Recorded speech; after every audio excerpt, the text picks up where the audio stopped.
नमस्कार. तुम्हा सर्वांना विजयादशमी म्हणजेच दसऱ्याच्या हार्दिक शुभेच्छा.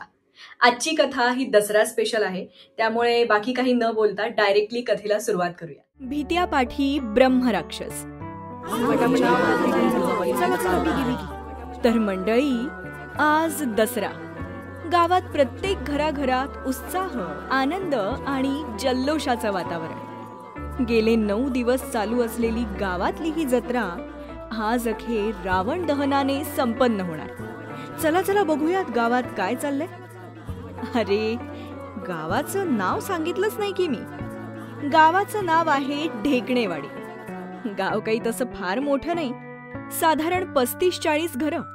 गावाच्या चौकात मध्यभागी एक मोठं वडाचं झाड, जिथे म्हाताऱ्यांचा विरंगुळा आणि गावातल्या अनेक चर्चा असतात. अहो, मोठमोठ्या घटना, निर्णय या सगळ्याचं साक्षीदार आहे हे झाड. या झाडापासून थोड्या अंतरावरच आहे राम्याचा चहा आणि गावाच्या कडेला महादेवाचं शांत आणि सुंदर मंदिर. बाजूने वाहणारी नदी. म्हणजे ढेकणेवाडी इतकी छोटी की इथे प्रत्येकाला प्रत्येकाचं रहस्य माहीत. इथे गडबड, गोंधळ आणि घडत असतात अनेक मजेशीर घटना. चला तर मग गावात एक फेरफटका मारून येऊ. बाकी काही म्हणा, सणासुदीचा खरा आनंद गावातच असतो. सगळे कसे एकत्र येऊन संस्कृती जपत सण साजरा करतात. उगीच मोठमोठे डीजे नाहीत की अश्लील गाणी नाहीत. सगळं कसं साधं, निर्मळ. तर आज दसऱ्यासाठी खास रांगोळी काढली जातीये प्रत्येक घराबाहेर. आज गावातल्या बायका झाडून तयारीला लागल्यात बरं का. गावातली पोरं सोरं संध्याकाळी होणाऱ्या रावण दहनाच्या तयारीत, तर गडी माणसं आपापल्या बैलांना सजवण्यात व्यस्त. ढेकणेवाडीत दरवर्षी दसऱ्याच्या दिवशी बैल सगळ्यात सुंदर कोण सजवतोय ही स्पर्धा असते आणि जो जिंकेल रावण दहनाचा मान त्याचा. यावर्षी दत्त्या नाईक हा मान मिळवण्यासाठी खूप प्रयत्न करत होता. आज सकाळपासूनच त्याने आपल्या बैलांना न्हाऊ घातलं. चांगलं स्वच्छ करून त्यांना सजवायला सुरुवात केली. दुपारी कारभारणीच्या हातची मऊ लुसलुशीत पुरणपोळी आपल्या लाडक्या भुल्या झुल्याला खाऊ घालून त्यांना स्पर्धेच्या ठिकाणी घेऊन जाणार होता तो. काय झालं? प्रश्न पडला असेल ना, की दत्त्याने आपल्या बैलांची नावं भुल्या झुल्या का ठेवली आणि त्याचा अर्थ काय? सांगते. कारण त्याचा खास मित्र भिकू पाटील या नवीन बैलजोडीला बघूनच म्हणाला होता, यातला एक बैल ना लय भोळा वाटतोय आणि दुसरा बघ की निस्ता झुलत असतो. यावर दत्त्या आपल्या नवीन बैलजोडीकडे बघून म्हटला, वय र भिकू, तुझं म्हणणं पटतंय मला. अरे, काल रातच्याला दोघांसनी घेऊन आलो तर हा काळा निस्ता झुलत होता. अरे, झोपत पण झुलत होता. आणि ह्यो पांढरा एवढा भोळा हाय की माझ्या हातून एकदा भाकर काय खाल्ली माझ्या लगेच विश्वास ठेवून बसला. मग त्याच तर सांगतो या. बरं, तू नावं काय ठेवलीस यांची? नावं तर अजून काय ठेवली नाहीत. बघू ठेवू काय तर. दत्त्या, म्या सांगतो ती नावं आवडत्यात का बघ. हा लय भोळा हाय म्हणून ह्यो भुल्या आणि त्यो नेस्ता झुलत असतोय म्हणून त्यो झुल्या. यावर दत्त्याने जरा विचार केला आणि मग टाळी वाजवत म्हणाला, लय बेस भुल्या झुल्या. भिकू, नावं ठेवावीत तर ती तूच. असं म्हणून दोघंही हसू लागले. असो, तर हा दत्त्या नाईक आणि भिकू पाटील लहानपणापासूनचे मित्र. तसा त्यांचा मित्रांचा ग्रुप फार मोठा होता, पण शिक्षण आणि नोकरीच्या निमित्ताने त्यांचे सगळेच मित्र गाव सोडून शहरात गेले आणि मागे हे दोघंच राहिले. त्यांनी मात्र ठरवलं होतं, गाव सोडायचं नाही. कॉलेजच्या वेळी तर या दोघांच्या मैत्रीचे दाखले दिले जायचे. त्यात दत्त्या जाड आणि भिकू लुकडा, त्यामुळे त्यांना सगळे जाड्या रड्या म्हणून चिडवायचे. पण आता मात्र उलट झालं होतं. आता दत्त्या शेतीची कामं करून करून लुकडा झाला होता आणि भिकू मात्र एकदम जाडजूड झाला होता. दत्त्या शेती करत होता आणि बाजूने गुरं राखणं आणि थोडाफार दुधाचा व्यवसाय करत असे. भिकू मात्र काहीही करत नव्हता. अगदी रिकाम टेकडा. तशा त्याच्या डोक्यात अनेक व्यवसायाच्या कल्पना असायच्या, पण त्यावर अति विचार करून तो भीतीने हातच घालत नसे. एकदा असाच भिकू दत्त्याला म्हणाला, काय र दत्त्या, मला वाटतं म्या तुझ्यासारखा दुधाचा बिझनेस करावा. अरे कर की बाबा. पण काय र, माझी म्हस भाकड निघाली तर? अरे अशी कशी भाकड निघल? नीट बघून घ्यायची ना. हा, बघून तर आणूयात. पर समजा चांगलीच आणली बघून आणि नंतर जाऊन ती भाकड झाली तर? माझी नुकसानीच होईल ना. आणि भाकडचं जाऊ दे, ती रोग होऊन मेली तर? त्या चिमणरावची गाय आठवती ना, कशी रोग होऊन मेली होती? आणि समजा चल रोग होऊन नाहीच मेली, पर ती गाभणच राहिली नाही तर? अशा एक ना अनेक भीतीयुक्त शंकांनी त्यांनी दूध व्यवसायाचा विचार सोडूनच दिला. पुन्हा एकदा तो नवीन आयडिया घेऊन आला दत्त्याकडे आणि थाटात म्हणाला, ठरलं दत्त्या, म्या शेती करणार. आता हे काय आणि? वय, हेच खरं. शेतीतून लई पैसा मिळतोय, फक्त पीक नीट आलं पाहिजे. वय, पीकच काढायचं असतं नव्ह का शेतीत?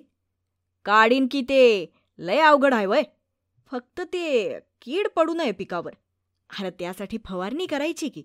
ती करीन र, पण पिकाची नुकसानी करायला तेवढा अवकाळी पाऊस पडू नये. आता ते काय आपल्या हातात नाही. पण काय र भिकू, तुझ्याकडे जमीन नाही की, कसा करशील मग? विचार करतोय की गावात एक जमीन विकत घ्यावी, फक्त थोडे पैसे पाहिजेत. आता त्यासाठी मला कर्ज काढावं लागल आणि ते कर्ज पुढं शेतीतून फेडावं लागल. म्हणजे अजाबात नुकसानी झालेली चालणार नाही शेतीत. पण काय र, माझं नशीब खराब असल आणि पिकाला कीड पडली तर? अरे म्या हाय की, मला माहिती समद नाही पडणार कीड. बर, कीड नाही पडायची म्हणू, पर पावसाचा काय भरोसा? आता नवं का सोलापुरात शेतकऱ्यांची किती हाल झाले, आणि माझं बी तसंच झालं तर? म्या कर्जबाजारी होईन आणि माझ्यावर तर जीव द्यायची. हे गपे गप, काय पण काय बोलतोय? दत्त्या, नग शेती माझ्यानं नाही होणार. या आणि अशा अनेक आयडिया आल्या आणि गेल्या. भिकूने काही कामधंदा सुरू केलाच नाही. अगदी पोटाच्या भुकेपेक्षा त्याची भीती मोठी होती. कोणत्याही गोष्टीचा अतिविचार करून तो पार कीस पाडायचा आणि शेवटी हात वर करून हारही मान्य करायचा. दत्त्याने कितीतरी वेळा त्याला समजवायचा प्रयत्न केला होता की बाबा रे, हा अतिविचार करू नकोस, त्यापेक्षा काहीतरी काम सुरू कर. पण भिकू इतक्या विचित्र घटनांचे इमले बांधायचा की दत्त्यालाही काय बोलावं सुचत नसे. असो, अशा या अतिविचारी घाबरट भिकूच्या आयुष्यात आज काहीतरी तुफानी घडणार आहे बरं का. ऐका, दरवर्षीप्रमाणे यावर्षी पण आपल्या गावात सांच्याला 8 नंतर महादेवाच्या मंदिराबाहेरच्या अंगणात रावणदहनाचा कार्यक्रम होणार आहे. तरी तुम्ही सर्वांनी येळे तिकडे पोचा आणि रावणदहनाचा मान कुणाचा ते ठरवणार दुपार होणाऱ्या बैल सजावट स्पर्धेवर, जी होणार आहे वडाच्या झाडापाशी. ऐका. ही बैल सजावट स्पर्धा दुपारहून पार पडली खरी. दत्त्याचे दोन्ही बैल खूप देखणे दिसत होते, पण आज तो काही जिंकू शकला नाही. त्यामुळे या वर्षीचाही रावण दहनाचा त्याचा मान हुकला. दत्त्या फार उदास झाला होता. आज तर तो रावण दहनालाही जाणार नव्हता. आपली गोंडस दिसणारी बैलजोडी घेऊन तो घरी आला आणि तसाच अंथरुणात जाऊन पडला.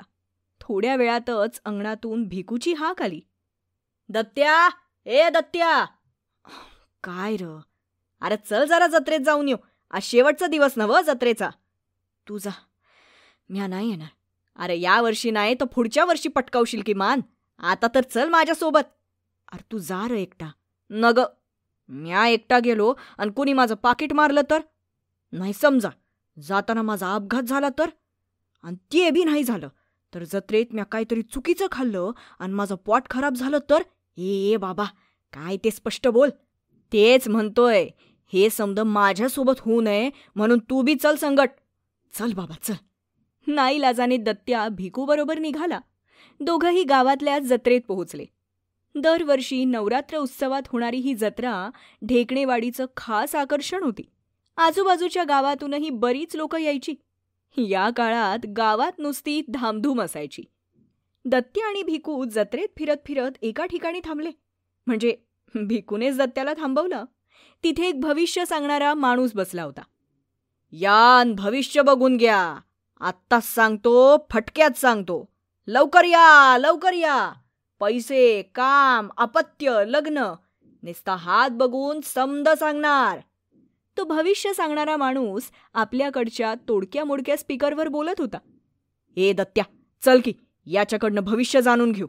भिकू म्हणाला. माझा नाही विश्वास, तू बघ. दत्त्या अजूनही वैतागलेलाच होता. भिकू अगदी उत्साहाने त्या भविष्य सांगणाऱ्या माणसाजवळ गेला आणि त्याला आपला हात दाखवला. महाराज, मला सांगा की माझं भविष्य काय? सांगतो, पर भविष्य कशाबद्दल जाणून घ्यायचंय? म्हणजे बायका, पोरं, नोकरी, शेती, लगीन, बिझनेस. मी कोणता बिझनेस केला तर माझी नुकसानी होणार नाही ते सांगा. त्या माणसाने भिकूचा हात बघितला आणि त्याच्या चेहऱ्यावरचे हावभाव क्षणात बदलले. तो पुन्हा पुन्हा त्याच्या हातावरच्या रेषा तपासू लागला. काय झालं महाराज? भाऊ, खरं सांगू का? आव सांगा की.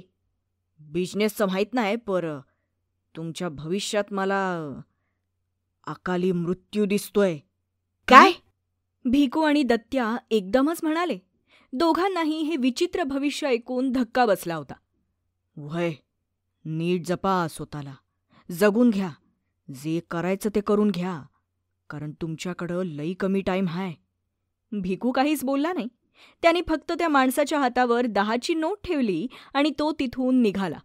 दत्त्या त्याच्या मागे धावत गेला. भिकू, ए भिकू, भिक्या, अरे थांब की. दत्त्या, तरी मला आज वाटत होतं की जत्रेतनं गयायला, पर आलो. बरंच झालं म्हणा आलो. एवढं मोठं भविष्य समजलं. माझ्याकडं लय कमी टाईम आहे. अरे भिक्या, तू येडा आहे का जरा? तो माणूस काय देव आहे वय? अरे अशा गोष्टींवर विश्वास नसतो ठेवायचा दोस्ता. दत्त्या, मी मेल्यावर एक करशील, माझ्या मायला सांभाळशील. ए अरे गप्तो का? चल आपण फिरू जरा. बेन काय पण डोक्यात घेऊन बसते. दोघंही पुन्हा जत्रेत फिरू लागले आणि दत्त्या मोठ्या आकाश पाळण्यासमोर येऊन उभा राहिला आणि भिकूला म्हणाला. भिकू, आज या पाळण्यात बसायचं का? काय अरे तू मॅड आहेस का? मगाशी काय सांगितलं त्या महाराजानं? आधीच मला अकाली मरण सांगितलंय आणि तू अजून आमंत्रण दे माझ्या मौतीला.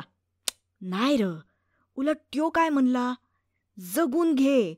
अरे त्यो हे पण म्हणला की नीट जप स्वतःला. नाही भिक्या, आज म्या तुझं कायच ऐकणार नाही. काही पण बोल, पर आज त्या पाळण्यात बसावं लागल तुला.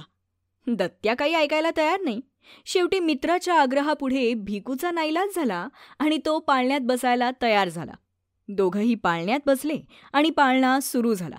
त्याबरोबर भिकूची बडबड पण सुरू झाली. बडबड म्हणजे अतिविचारातून मनात उमटलेली भीती बोलून दाखवू लागला तो. दत्त्या, तुझं ऐकून मी बसलो खरा, पर ह्यो पाळणा माझ्या वजनानं तुटला तर? नाही म्हणजे समजा नाहीच तुटला, पण एक पाळणा दुसऱ्या पाळण्याला धडकला तर? बर चल, ते बी जाऊ दे. समजा यो पाळणा वर जाऊन बंद पडला तर? भिकूने असं म्हणायला आणि पाळणा वर पोहोचून बंद पडायला एकच वेळ आली. जत्रेतले लाईट बंद झाले आणि पाळणा पूर्णपणे हलायचा थांबला. भिकू आणि दत्त्या अगदी वरच्या पाळण्यात होते. एक क्षण सगळीकडे शांतता आणि मग भिकूने खाली बघितलं. आपण अडकलो. ए अरे आम्ही अडकलो. भिकू ओरडाआरडा करायला लागला. भिक्या, अरे गप की बाबा. अरे दत्त्या, माझं मरण इथंच होणार बघ. आपल्याकडं लाईट गेली की दुसऱ्या दिवसापर्यंत येत नाही, माहितीये ना तुला. आज दुपारपासून म्या काय खाल्लं बी नाही आणि आता तर मला तहान बी लागली. म्या मरणार दत्त्या, आणि मरताना मला साधं पाणी बी मिळणार नाही. त्यात आपण असं आभाळात. मला घेऊन जाणं तर लय सोपं जाईल र. भिकू ऐक माझं. नाही दत्त्या नाही. तू नेहमी म्हणतो ना मला, मी लय विचार करतो, लय घाबरतो. पण बघ, आज माझी भीती खरी झाली दोस्ता. चाललो मी आता. हे बोलताना भिकूचे डोळे खरंच मिटायला लागले होते. तसं दत्त्याने रागात जोरदार एक कानाखाली मारली त्याच्या आणि त्याला म्हणाला. गप, एकदम गप. जाडे, अरे किती घाबरशील, किती विचार करशील प्रत्येक गोष्टीचा. तू काय एकटा अडकलाय इथं? हा, तुझ्याबरोबर म्या बी अडकलोय ना. मग माझ्या भविष्यात बी अकाली मरण असेल का? भिकू, अरे कोणत्या बी गोष्टीचा एवढा विचार नसतो र करायचा. शेवटी जे व्हायचं ते होणारच आहे. पर त्याचा दिवस रात्र विचार करून त्याची भीती मनात धरून जगशील तर त्यापेक्षा तू मेलेलाच बरा. अरे आजवर काही कामधंदा केला नाहीस, ती तुझी म्हातारी तुझ्यासाठी रडू रडू थकली. पर तू काही कामाला लागला नाही. अन का तर याच अतिविचारान भीतीमुळं त्यो देव बी ऐकत असतो र. काही असू दे, आधी तू त्या गोष्टीबद्दल नकारार्थीच बोलणार. आणि आज बोला फुलाला गाठ पडली बघ. याचा अर्थ तुझी भीती खरी नाही झाली. तुझ्या मागं ना भीतीचा ब्रह्मराक्षस लागलाय भिक्या. बाहेर पड यातून, नाहीतर तुझा तो गोष्टीतला ससा झाल्याशिवाय राहणार नाही. ज्याच्या अंगावर साधं झाडाचं पान पडल्यालं, पर त्याला वाटलं आभाळ पडलंय. दत्त्याने एवढं बोलून मोठा श्वास घेतला आणि तो दूर नजर लावून बसला. पुढच्या काही मिनिटातच पाळणा सुरू झाला. भिकू दत्त्याकडे बघतच राहिला होता. एवढ्या वर्षांच्या मैत्रीत दत्त्या कधीच त्याला इतकं बोलला नव्हता. उलट त्याची प्रत्येक भीती ऐकून घेऊन त्याला समजावलं होतं त्याने. पण आजचं दत्त्याचं बोलणं ऐकून मात्र भिकू विचारात पडला. पाळणा जसजसा खाली येऊ लागला तसतसं भिकूला जाणवू लागलं की आपली भीती किती पोकळ होती. दोघंही पाळण्यातून उतरले आणि रावण दहनाच्या इथे जाऊन उभे राहिले. शांतच होता दत्त्या. काही वेळातच रावण दहन सुरू झालं. समोर जळणारा रावणाचा पुतळा बघत भिकू दत्त्याला म्हणाला, दत्त्या, बरोबर आहे तुझं. माझ्या मागे इतकी वर्ष भीतीचा हा ब्रह्मराक्षस लागला होता. त्या राक्षसानं मला गिळून टाकायच्या आधीच तू माझं डोळं उघडलंस. म्या तुला वचन देतो दोस्ता, आजपासून या जळणाऱ्या रावणासोबत म्या माझ्या मनातला भीतीचा ह्यो ब्रह्मराक्षस बी जाळून टाकतोय. आता कशाचाच जादा विचार करणार नाही, कशाचीच लय भीती मनात ठेवणार नाही. शेवटी जे व्हायचं ते होणारच. दत्त्याने भिकूकडे हसून बघितलं आणि दोघंही त्या समोर जळणाऱ्या रावणाकडे बघतच राहिले. कशी वाटली कथा मला कॉमेंट्स करून नक्की सांगा. चॅनलला सबस्क्राईब केलं नसेल तर सबस्क्राईब करा. आणि अजून तरी 500 सबस्क्रायबर्स झाले नाही आहेत जेव्हा मी हा व्हिडिओ शूट करतेय. सो होपफुली कथा पोस्ट होईल तेव्हा 500 सबस्क्रायबर्स झालेले असतील. सो कॉंग्रॅच्युलेशन्स टू अस की आपण 500 सबस्क्रायबर्सची फॅमिली झालेलो आहोत. भिकू पाटीलने तर रावण दहनाच्या दिवशी त्याच्या मनातला भीतीचा ब्रह्मराक्षस मारून टाकला. आपल्यामध्ये पण असे काही छोटे छोटे दोष असतात ना, ज्यामुळे आपल्या आयुष्यामध्ये अडथळे निर्माण होतात. चला, आजच्या या दिवशी आपणही ते दोष रावण दहनासकट संपवून टाकूयात. आजचा हा दिवस तुमची सगळी स्वप्न पूर्ण करणारा, नवी सुरुवात करणारा आणि भरपूर यश देणारा असो. धन्यवाद.